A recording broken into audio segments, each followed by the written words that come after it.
140th contact. Friday, October 24, 1980, 9:55 p.m. Semyaza says your appearance is very bad, my friend. Billy says humph. Semyaza says already at 11 o'clock, I realized that you have suffered a setback again, worse than ever before. I saw you shaking in anger while you were planting the young trees. Therefore, I now know very well what is to come. Billy says then I must say nothing more. Semyaza says no, that isn't necessary because I watched you for the last few hours and realized that you've built up an uncontrollable rage and determination in yourself that you will now still drop your task. Billy says you've grasped it. Semyaza says that is, excuse me, it makes me very sad. I would be so happy to help you. Billy says it's too late for that. Semyaza says I have already informed Quetzal and Father. Billy says and? Semyaza says they won't be against your decision even a little bit and neither will I. Billy says very well. Semyaza says in your transition stage, even the slightest occasion had to cause this. Nevertheless, I have explained this to you several times. Billy says I know. Semyaza says we accept your decision in any form. Thus, we also consider our contacts as finished. Billy says that is good. Semyaza says also, we won't make any more attempts from our side to win you over for the fulfillment of the mission and, thus, for the contacts. Billy says that is also good. Semyaza says the decision still lies solely with you. If you should become, in spite of everything, of another sense again, then we leave this possibility open for you. In the next few hours, Quetzal will set a programmed pulse emitter to function on you, which will immediately inform me if you should call me, no matter where I ever am. Should you decide to call and to continue on, then you can be completely assured that I will be with you within a few minutes. But we only do this because we trust you and because you have fulfilled your task more than just to our satisfaction over all the years, faithfully to your promise. We don't even consider your current departure as a breach of trust, a breaking of a promise, or a removal from your obligation because we are also not unconcerned about your condition and decision, that we, although in ignorance of many things, have also failed. So we must charge ourselves with guilty actions. If you're willing, then I can escape with you this very minute or whenever you want to my home world, in order to let you prosper there healed-wise again using all of our available means. But I can't simply do this by my own will because your consent for this is necessary. The consent of the responsible forces of my home world is given to me if you should have doubts about this. Millions of people on Error, on the other hand, would be very happy if they could at least greet you on the viewing screens, by whose communication possibilities they could convey their greetings and wishes to you directly. You are well known to all of them. They know your face and your wonderful stories, which we allowed to be spread on our world. It would be. Billy says you talk too much, and also through this, you cannot change my mind. Semyaza says it was only an attempt, but with the truth. Billy says just a few hours ago, this would have seemed nice to me, and I would have had to defend myself against saying, no.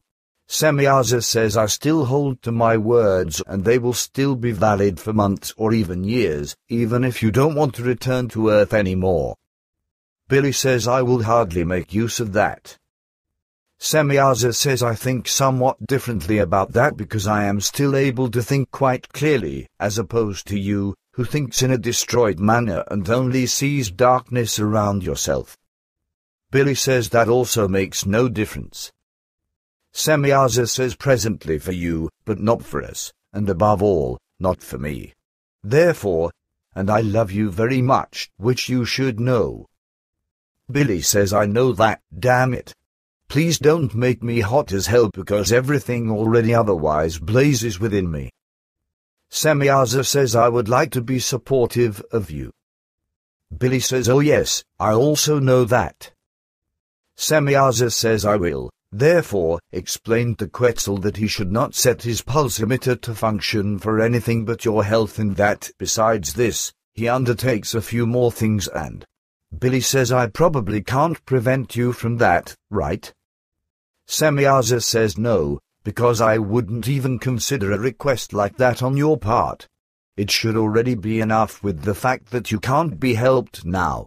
Thus, I also have the assurance that we will talk to each other again, sooner or later. This is only a matter of time and, above all, a question of common sense of those group members who commit fallible actions and drive you into misery and distress, which is absolutely incomprehensible to all of us after the test results and the well-concerned efforts of last time.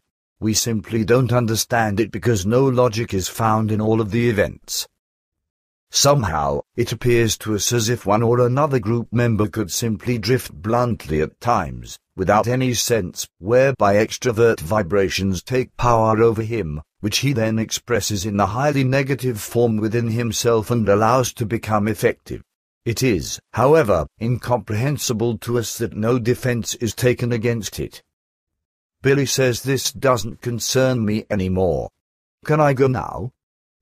Semyaza says, wouldn't you, at least, like to have another look at my new ship? Here beneath it, it is rather cold, and also the wind is very strong. Billy says, no interest. Semyaza says, your interest has always been great, and now this. It is very unfortunate, everything that has brought you into this situation. Billy says, can I go now? Semyaza says, are you mad at me? Billy says, why? Semyaza says, you are very taciturn and, besides, Billy says, I am not mad at you. I have no reason for that. Semyaza says, I understand. It looks very bad in you, and you just wanted to inform me of your decision. But now, an awful pain is in you, which is why you want to leave. If you want, then just go. But I'm sure that we will see each other again by a call on your part, even if it will only be for the two of us, after which we will maybe take up the contacts again in the usual fashion. Billy says, then you know more than me. Semyaza says, let it be, because your pain is great and you would like to be alone. Farewell, my friend, and always keep my words in mind, that I will wait. Come. This with love. It will remind you of me when you can think more clearly again, and then call me. Billy says, you are dear, and yet, I can't do this anymore. But maybe you are right, I don't know. Farewell, you are really very dear. Farewell. Semyaza says, I will use all of my strength for you because a final farewell has not yet come. Until we meet again. Until we meet again, my dearest friend. It is, despite everything, my hope that, Billy says, bye, you are very dear to me. Damn, the end.